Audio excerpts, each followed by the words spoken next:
Hello दोस्तों, मेरा नाम है चेतन और आप सभी का स्वागत है हमारे चैनल चेतन नैरर्स पर। और आज हम नो इंडिया नोन के एपिसोड नंबर 26 को नैरेट करेंगे। और अगर तुम्हें वीडियो पसंद आ जाती है तो वीडियो को एक लाइक जरूर करना। तो चलो अभी जल्दी से नैरेशन को शुरू करते हैं। एपिसोड के स्टार्टिंग में गुहा कहती है कि तुम लोग नहीं, मैं खुद जाकर उसे पकड़ूंगी और उसे सजा दूंगी। उसने एमएक्स सेट के साथ जो पाप किया है उसके लिए।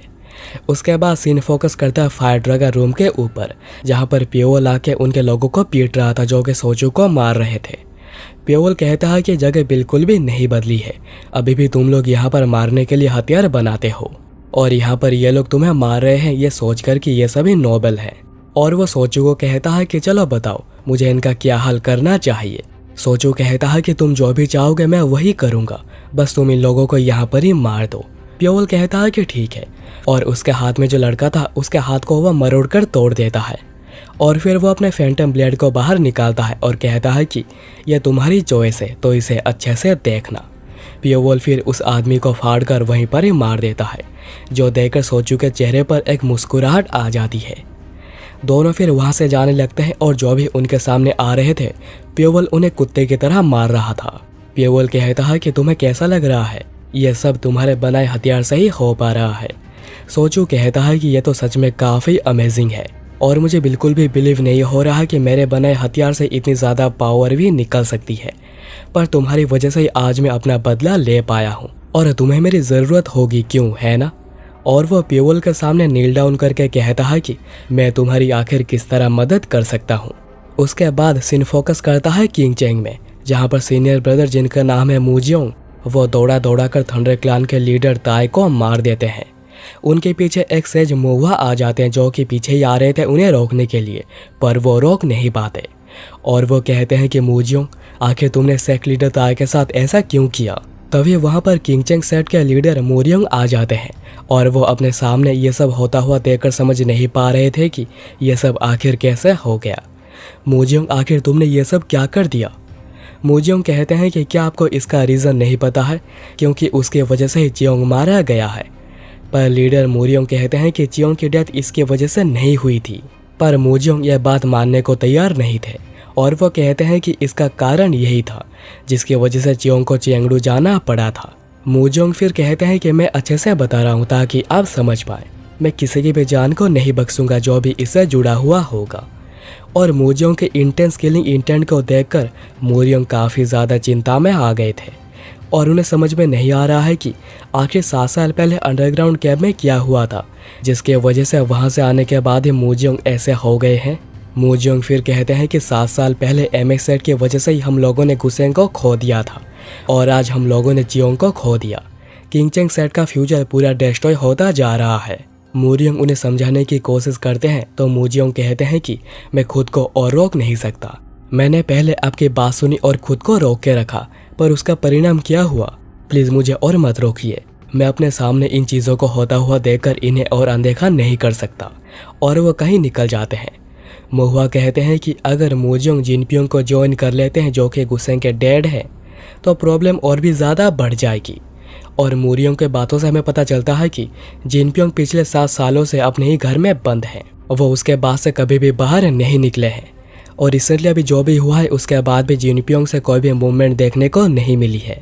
मुहुआ कहते हैं कि जिनपियोंग के मन में अभी भी एमएक्स सेट को लेकर बहुत ही ज़्यादा हेट्रेड है जिससे कि वो अभी तक बाहर नहीं आ पाए हैं। और अगर अभी मूजियोंग और जिनपियोंग मिल जाते हैं और एक साथ काम करने लगते हैं तो पूरी सिचुएशन में खून की नदियाँ बहने से कोई भी रोक नहीं सकता। मुहुआ फिर कहते हैं कि मैं जाकर इन्वेस्टिगेट करता हूँ, क्योंकि इस मैटर में कुछ तो अजीब है, तो मैं खुद जाकर सच का पता लगाता हूँ। मूरियोंग कहते हैं कि अगर तुम यही चाहते हो तो जाओ और जस्टिस हॉल से और कुछ मार्शल आर्टिस्ट को अपने साथ ले लेना, और अगर ज़रूरत पड़े तो फोर्स का भी यूज़ करना ताकि मूजियोंग को शांत किया जा सके। हमें पता लगाना ही होगा कि आखिर 7 साल पहले मूजियोंग के साथ अचानक ही ऐसा क्या हो गया कि वो उसके बाद ही ऐसा बन गया है। मुहुआ कहते हैं कि आप बिल्कुल भी चिंता मत करिए, मैं आपको बिल्कुल भी निराश नहीं करूंगा, और वो भी निकल जाते हैं। मूरियोंग सोच रहे होते हैं कि आखिर ये सब कैसे हो गया। मुहुआ अब किंग चेंग सेट के फ्यूचर तुम्हारे हाथों में है। उसके बाद हम 2 लोगों को देखते हैं जिन्हें 5 कॉपर कॉइन्स देकर एक रात होटल में रहने को मिली है और ऐसा इसलिए हो रहा है क्योंकि वॉर की वजह से चेंगडू पूरी टूट चुकी है। यहाँ पर जो बिल्डिंग्स थे, जो स्टोर्स थे, वो सभी बंद हो चुके हैं और जो एक दो थोड़े बहुत बचे हुए हैं वो यहाँ पर डबल चार्ज कर रहे हैं क्योंकि उनकी हालत भी बहुत ही ज़्यादा ख़राब है। उसके बाद हम प्योवॉल को देखते हैं जो कि ब्लैक क्लाउड कॉर्प्स के बारे में पढ़ रहा होता है। इनका कैप्टन है जैंग मोरियंग, पर इन लोगों से मुझे काफ़ी ज़्यादा केयरफुल रहना पड़ेगा, खास करके डाउसी और ह्यूसियोंग से। प्योवॉल एक्चुअली अब यहाँ पर बैठकर इग्नोरेबल क्लान की इन्फॉर्मेशन बुक को पढ़ रहा है जिसमें बहुत ज़्यादा जानकारी लिखी हुई है। पर बस चेंगडू के मार्शल आर्टिस्ट ही नहीं, सिचुएन के सभी मार्शल आर्टिस्टों के बारे में यहाँ पर लिखा गया है और प्योवॉल इन्हें पूरा मेमोराइज करने के बारे में सोचता है क्योंकि आगे जाकर उसे यह बहुत ही ज़्यादा काम में आएगा। प्योवॉल सोच रहा होता है कि बहुत लोग अभी तक मर चुके हैं और बहुत अभी मर रहे हैं, पर अब ये जो भी हुआ है इसका उसे कोई रिग्रेट नहीं, क्योंकि जब से वो कैब में गया था उसके अंदर से गिल्ट नाम की चीज़ पूरी ख़त्म हो चुकी है। जब से उसे किडनैप किया गया था वो बस एक ही चीज़ के बारे में सोचता है और वो है सर्वाइवल। और अभी बहुत देर हो चुकी है यहाँ से वापस मुड़ने के लिए और अब उसे जीने का और कोई रास्ता भी नहीं पता। उसे बस इतना पता है कि उसकी ज़िंदगी एक डीमन की ज़िंदगी बन चुकी है, पर यह जानने के बाद भी वो यहाँ पर गिव अप नहीं कर सकता और वह कहता है कि मैं हार नहीं मानूंगा जब तक मैं यहाँ पर मर नहीं जाता। नहीं, अगर मैं यहाँ पर मर भी जाता हूँ तब भी मैं आखिर तक हार नहीं मानूंगा। अगर मैं इसी आग में मारा जाता हूँ तब भी मैं खुद को नहीं रोकूंगा। उसके बाद सीन फोकस करता है 100 फ्लावर रूम में, जहाँ पर एमएस के इंजर्ड को ट्रीटमेंट किया जा रहा था। पर जो लोग ट्रीटमेंट कर रहे थे उनमें से एक कहता है कि हमारे पास यहाँ पर मेडिसिन ख़त्म हो चुकी है। उन्हें तो ये भी नहीं पता है कि इस सिचुएशन में उन्हें मेडिसिन मिल भी पाएगी या नहीं। पर सियोलरेन कहती है कि उसकी चिंता मत करो, मैंने लोगों को पहले ही भेज दिया है मेडिसिन लाने के लिए जो कि दोपहर तक यहाँ पर आ जाएगी। और सप्लाइज की भी चिंता मत करो, बस यहाँ पर ट्रीटमेंट पर ध्यान दो। मोरियंग ये देखकर कहता है कि यह सोचना कि ऐसे सिचुएशन में भी वो सप्लाइज का इंतजाम कर पा रही है वो सच में ही बहुत ही ज़्यादा इनक्रेडिबल है। और वो ये भी सोचता है कि यह काफ़ी अजीब बात है कि उन्होंने अभी तक सियोलरेन जैसे टैलेंटेड के बारे में अभी तक सुना नहीं था। तो डाउसी कहता है कि ऐसा कहा जाता है पिछले 100 सालों के जो बेस्ट टैलेंट्स हैं वो सभी अभी एमए के पास है, पर वो जनरली एक लो प्रोफाइल रखते हैं जिसकी वजह से दूसरों को उनके बारे में पता नहीं चलता। पर एमए की फर्स्ट डिसिपल जियोंगवा सियोलरेन को लेकर बहुत ही ज़्यादा चिंता करती थी, इसलिए उसे अभी तक छुपा कर रखा गया था। क्योंकि अभी जियोंगवा और नहीं रही, सियोलरेन शायद अपने पूरे टैलेंट का यूज़ करेगी। उसे तो ये तक पता है कि आखिर सही इंसान को सही काम पर कैसे यूज़ किया जाता है और वह कमांडिंग पोजीशन के लिए भी बहुत ही ज़्यादा अच्छी है। तो अगर आगे जाकर सियोलरेन सेट की लीडर बनती है तो वो एमए सेट को बहुत ही ज़्यादा ऊपर लेकर जा सकती है। तभी डाउसी और मोरियंग किसी मार्शल मास्टर के एनर्जी को सेंस करके पूरे घबरा गए थे और हम देखते हैं कि यह और कोई नहीं बल्कि एमए सेट की लीडर गुहा है। गुहा को देखकर सभी नील डाउन करके उन्हें ग्रीट करते हुए रेस्पेक्ट पे करते हैं। मोरियंग एंड डाउसी ने भी उन्हें ग्रीट किया था, पर वो आपस में बात कर रहे होते हैं कि ये इंसिडेंट शायद कुछ ज़्यादा ही ज़रूरी है जिस वजह से वो खुद यहाँ पर आई है।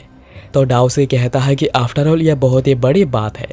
उसके बाद हम सियोलरेन को भी देखते हैं जो कि गुहा को ग्रीट कर रही होती है, पर तभी सियोना आगे बढ़कर आगे आती है और अपना इंट्रोडक्शन देती है। पर गुहा अभी बहुत ही ज़्यादा गुस्से में है, जो देखकर सियोना पूरी डर गई थी और सोच रही थी कि आखिर उनकी आंखें ऐसे क्यों लग रही है। गुहा फिर कहते हैं कि सभी जल्दी से अंदर चलो और वह सभी अंदर जाने लगते हैं, पर मोरियंग और डाउसी बाहर ही खड़े थे। तो गुहा उन दोनों को भी अंदर चलने को कहती हैं। मोरियंग कहता है कि लगता है हमारे पास अभी और कोई चॉइस नहीं बचा है, हमें अंदर जाना ही पड़ेगा। तो डाउसी कहता है कि मैं यहाँ से निकलना चाह रहा था, पर लगता नहीं कि मैं यहाँ से अभी निकल भी पाऊंगा। मोरियंग कहता है कि डाउसी चलो पहले तुम अंदर जाओ। तो डाउसी कहता है कि हमेशा ऐसे किसी सिचुएशन पर मेरे जैसे ओल्ड मैन को ही पहले अंदर जाना क्यों पड़ता है। और ये एपिसोड यहाँ पर ही ख़त्म हो जाती है।